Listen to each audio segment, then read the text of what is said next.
The question I'm asked more frequently than any other these days during the last 9 months of COVID is why? And why is it the most critical and the most important question? When we examine any subject, we know the 5 W's are the baseline for inquiry. But why is, to me, the most important of those questions. And why are we behaving the way we are with COVID-19, with a coronavirus? 9 months later, why are we behaving in much the same fashion today as 9 months ago when the evidence is overwhelming? The facts are known. The projections were false. The models were exaggerated. The apocalypse didn't happen. But why is a question that we can't fully reveal, we can't fully understand, because not all the evidence of all the actions of all our governments, not all our actions of our public health officials and the bureaucrats are known.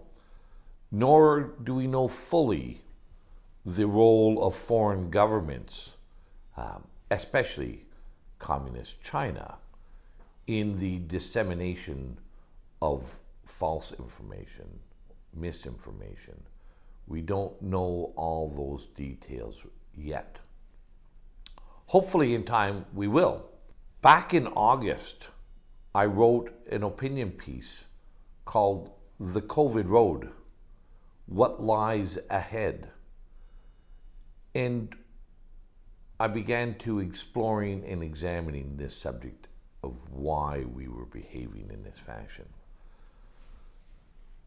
More is known today, but the central premise I've come to is based on my experience interacting with government agencies, with government staff, with ministers, and with other elected members of the Ontario legislature. And it also comes from my interactions with everyday people. Those observations, those discussions. And it comes down to something like this. When people have done wrong, even if it was a wrongdoing in earnest or with good intentions, people are exceptionally hesitant to admit to wrongdoing. No one is more hesitant, more reluctant to admit to wrongdoing than governments and bureaucracies and professionals. They have reputations to uphold. They have reputations to maintain. They are always fearful of either their credibility being diminished or their re-election prevented. We also know that governments and our institutions and people in general will always attempt to take advantage of whatever circumstances they find themselves in. And I believe that's another important element of why we've seen all governments in Canada, our federal government under Trudeau, has been taking advantage of COVID to advance his own personal ideology, however distorted and corrupt that may be. We know he has said often about how he admires the communist Chinese, how he believes that government can best order and control and improve society through order and control. We know that's without question. At the provincial level, it gets a little bit murkier. We don't have as many ideologues in our as provincial premiers as we do with our federal prime minister. But regardless, they see this experience of COVID as a means that they can take advantage of. And we've seen here in Ontario some very, very bizarre bills and legislation that are completely contrary to any sense or semblance of a conservative government. And at the very basic understanding now with COVID, we know that those are central to our actions. I remember speaking back in May with senior government staffers, and they pleaded with me. They asked me, what can we do? And I told them, the only way to get out of this mess you have created with all these irrational lockdowns, harmful lockdowns, is to be honest and be truthful with the people.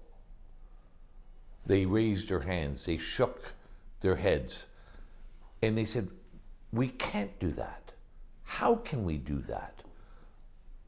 And I said, the longer you wait, the more difficult it will become. Because the wrongdoing, if not recognized, if not admitted to, and not rectified, no longer is a wrongdoing, but it's a lie. And it is very difficult to get out of a situation when you have been caught in a lie. And our governments, and this is not exclusive to Ontario, it's not exclusive to Canada.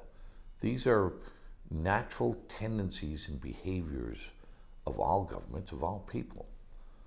Governments did listen to people who were fearful of losing their reputations, people who were fearful of the exaggerated models and projections. But we all have to start to be truthful with ourselves, recognize what the risk is and who is at risk. We know the elderly who have significant illnesses are at risk. But we also know the elderly with significant illnesses are always at risk. So I know this to be true. It's not the complete truth, because like I said, that will take time to reveal. But governments know what they're doing is wrong. There's many things that are happening that can only lead one to the conclusion that until they figure out how to be truthful, if ever, with the people, they are going to continue to take advantage of COVID, these false positive test values, and they will take advantage of these, not for your good, or not for my good, or for our kids' or grandchildren's good, but for government's own purpose and benefit. We need to stand up. We need to speak out. We need to show government clearly, without any reservation or hesitation, that this is unacceptable, that we will not tolerate these continued infringements on our responsibilities and our freedoms. I hope you like this video. I hope you like my pages. If you do, make sure to share, follow, retweet, and help us all end these irrational lockdowns and restore our freedom and responsibilities.